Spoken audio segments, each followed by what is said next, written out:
नमस्कार दोस्तों, मैं अभिषेक शर्मा अपने इस YouTube चैनल पीपीसी लर्निंग में आप सभी का स्वागत करता हूं।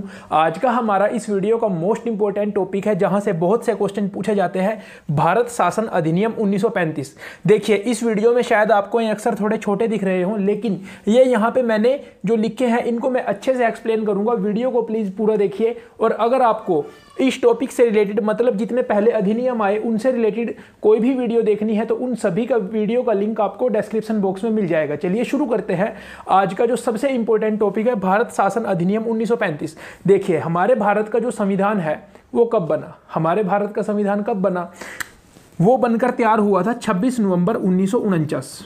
ये बिल्कुल जनरल सी बात है, आप सभी इसको जानते हैं। लागू कब से हुआ? पूरी तरीके से 26 जनवरी 1950। तो ये जो भारत शासन अधिनियम 1935 है, इससे बहुत से ऐसे नियम कानून हैं जो हमारे भारत देश के संविधान में लिए गए हैं। ये जो भारत शासन अधिनियम 1935 था, ये मोस्ट इंपॉर्टेंट है। और मोस्ट इंपॉर्टेंट हम इसको किस वे से कह सकते हैं? क्योंकि हमारे भारत देश का जो संविधान है उसमें बहुत से कानून यहाँ से लिए गए हैं। तो अगर हम बोलें तो भारत में एक पूर्ण उत्तरदायी सरकार बनाने में ये जो भारत शासन अधिनियम है, ये एक मील का पत्थर साबित हुआ। तो इसमें अगर मैं आपको बताऊं, इंपॉर्टेंट नहीं है लेकिन फिर भी आप याद रख सकते हैं। पहले आप आज के में देखिए, जो हमारे भारत देश का जो संविधान है उसमें इस समय प्रेजेंट में कितनी अनुसूचियां हैं? तो वो हैं 12। लेकिन जब संविधान बनकर तैयार हुआ था उस समय कितनी अनुसूचियां थी? उस समय अनुसूचियां थी 8।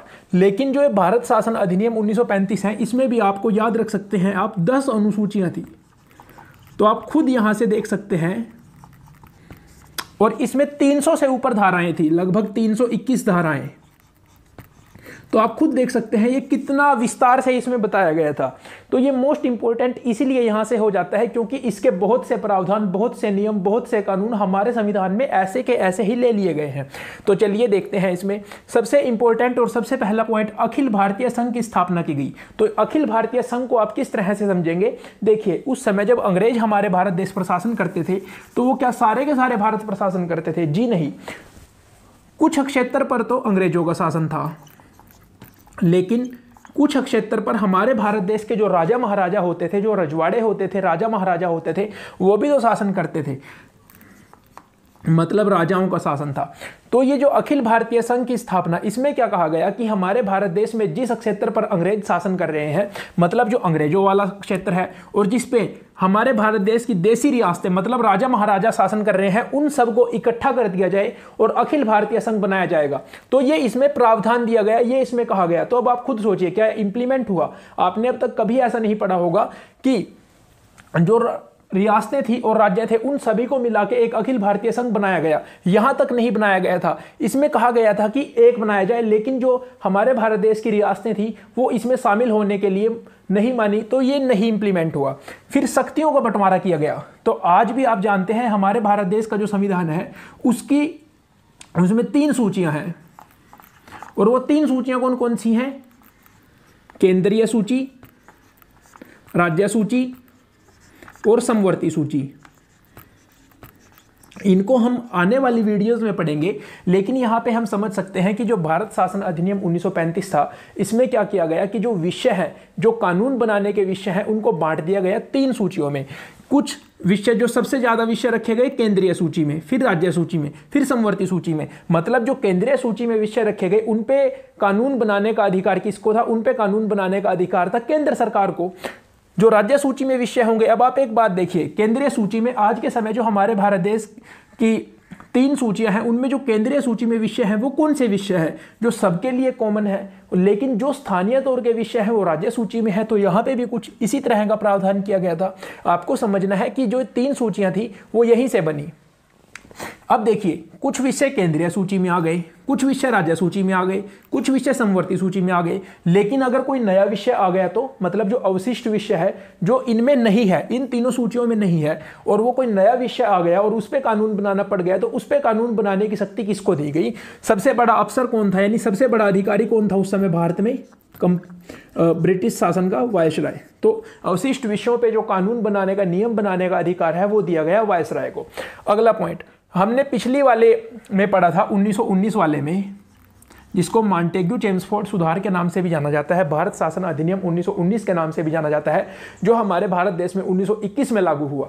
तो उसमें क्या था, उसमें बताया गया था, मैंने आपको बताया था कि प्रांतों में द्वैध शासन शुरू हो गया था। द्वैध शासन से मतलब कि जो राज्य सूची के जो विषय है उनमें भी कुछ विषय आरक्षित कर दिए गए थे और कुछ हस्तांतरित कर दिए गए थे। लेकिन जो ये 1935 वाला था, इसमें एक प्रावधान किया गया और मोस्ट इंपॉर्टेंट है और बहुत जरूरी है आप सभी के लिए जानना कि वो प्रावधान किया गया कि जो द्वैध शासन था प्रांतों में, जो राज्यों में द्वैध शासन चलता था, उसको समाप्त कर दिया गया। तो अब अगर द्वैध शासन समाप्त होगा तो राज्यों को ज्यादा स्वायत्तता दी गई। ज्यादा स्वायत्तता से मैं क्या समझोगे आप लोग कि ज्यादा स्वतंत्रता राज्यों को दी गई कि आपके पास जो राज्य सूची में विषय हैं आप उन पे अपने हिसाब से कानून बना सकते हैं, अपने हिसाब से नियम बना सकते हैं। तो अब एक बात समझिए, जैसे केंद्र में वायसराय था, तो कुछ राज्य में कौन होगा, गवर्नर होगा। तो यहां पे एक बात समझने की है, 1919 वाले में मैंने आपको बताया था कि जो आरक्षित विषय थे और जो हस्तांतरित विषय थे, तो उनमें जो आरक्षित विषय थे उन पे जो गवर्नर था वो नियम बनाता था, और जो गवर्नर नियम बनाता था अपनी कार्यपालिका की सहायता से नियम बनाता था। और जो कार्यपालिका थी गवर्नर की, या जो गवर्नर था वो विधान परिषद, या जो हम बोलेंगे विधान परिषद के प्रति वो लोग उत्तरदायी नहीं थे। लेकिन अब यहाँ पे राज्यों को ज़्यादा स्वतंत्रता दी गई, मतलब द्वैध शासन समाप्त हो गया। तो ये हस्तांतरित और आरक्षित वाला तो आप सिस्टम ही खत्म कर दीजिए। यहाँ पे जो राज्य है उनको और ज़्यादा स्वायत्तता दी गई, और यहाँ पे ये जो गवर्नर होता था, अब देखिए राज्य में अगर विधान परिषद है उनको स्वायत्तता दी गई, आगे हम पढ़ेंगे तो उसमें मंत्री बनेंगे, जैसे आज के समय हमारे भारत देश में मंत्री हैं। तो ये जो गवर्नर होता था, ये जो मंत्री इसको एडवाइज करते थे, अब इसको ये माननी पड़ेगी कि गवर्नर को, ये जो मंत्री हैं जो जनता द्वारा चुने गए हैं, इनको इसकी एडवाइस माननी पड़ेगी, गवर्नर को इनकी एडवाइस माननी पड़ेगी। फिर केंद्र में द्वैध शासन प्रणाली का वर्णन, देखिए यहां पे मैंने क्या लिखा है, वर्णन, ना कि मैंने यहां पे लागू नहीं लिखा। तो इसके पीछे भी कुछ तो लॉजिक होगा जो मैंने यहां पे लागू नहीं लिखा। यहां पे जिक्र किया गया, यहां पे प्रावधान किया गया कि अब राज्यों से, प्रांतों से तो हम द्वैध शासन प्रणाली को समाप्त कर रहे हैं, लेकिन केंद्र में अब हम द्वैध शासन शुरू करेंगे। द्वैध शासन से मतलब वही आरक्षित और हस्तांतरित विषय वाला कंसेप्ट अब केंद्र में शुरू होगा। लेकिन क्या ये इंप्लीमेंट हुआ? जी नहीं, ये इंप्लीमेंट नहीं हुआ। यहां पे प्रावधान किया गया था लेकिन लागू नहीं हुआ। ठीक है। फिर उस समय जो 11 प्रांत थे, या 11 जो हम राज्य बोल सकते हैं, 11 प्रांतों में से 6 प्रांतों में द्विसदनीय विधायिका। द्विसदनीय विधायिका से तात्पर्य आज हमारे भारत देश में जो हमारे राज्य हैं उनमें से कितने राज्यों में द्विसदनीय विधायिका है? द्विसदनीय विधायिका से मतलब विधानसभा और विधान परिषद। विधानसभा और विधान परिषद यहां पे इंट्रोड्यूस की गई। देखिए 1919 वाले में द्विसदनीय विधायिका केंद्र लेवल पे की गई थी, लेकिन यहाँ पे जो प्रांतों में जो 11 राज्य थे, जो 11 प्रांत थे, उनमें से 6 को द्विसदनीय व्यवस्था उनमें लागू कर दी गई, दो सदन बना दिए गए। ठीक है। मताधिकार का विस्तार किया गया। देखिए ये जो हम बोल सकते हैं मताधिकार, मताधिकार आज के समय में अगर हम मत के अधिकार से समझें तो हमारे भारत देश में जो भी नागरिक 18 साल से ऊपर का है वो वोट दे सकता है और सभी के वोट की समान कीमत है। लेकिन यहाँ पे भी मताधिकार का विस्तार किया गया। देखिए 1919 वाले में हमने पढ़ा था कि कुछ खास लोगों को मता यानी वोट देने का अधिकार था, और वो खास लोग कैसे चुने जाते थे? संपत्ति के आधार पे, शिक्षा के आधार पे, या फिर वो जिस हिसाब से टैक्स देते हैं, कितना टैक्स देते हैं, उस हिसाब से उनको मत देने का अधिकार दिया गया था। चंद चुनिंदा लोगों को ही ये अधिकार दिया गया था। लेकिन यहाँ पे मताधिकार का विस्तार किया गया। लगभग 10% जनसंख्या को मत देने का अधिकार दे दिया गया। लगभग 10% जनसंख्या को अब मत देने का अधिकार दे दिया गया। फिर मोस्ट इंपोर्टेंट, भारतीय रिजर्व बैंक की स्थापना की गई। प्रांतीय सेवा आयोग और संयुक्त लोक सेवा आयोग, पिछली वीडियो में हमने पढ़ा था कि केंद्रीय लोक सेवा आयोग का गठन किया गया जो 1926 में हुआ था। उसका वर्णन था भारत शासन अधिनियम 1919 में, लेकिन यहाँ पे प्रांतीय सेवा आयोग और संयुक्त लोक सेवा आयोग का भी वर्णन किया गया। फिर संघीय न्यायालय की स्थापना की गई। तो ये मोस्ट इंपॉर्टेंट बातें हैं या मोस्ट इंपॉर्टेंट प्रावधान है जो भारत शासन अधिनियम 1935 में थे।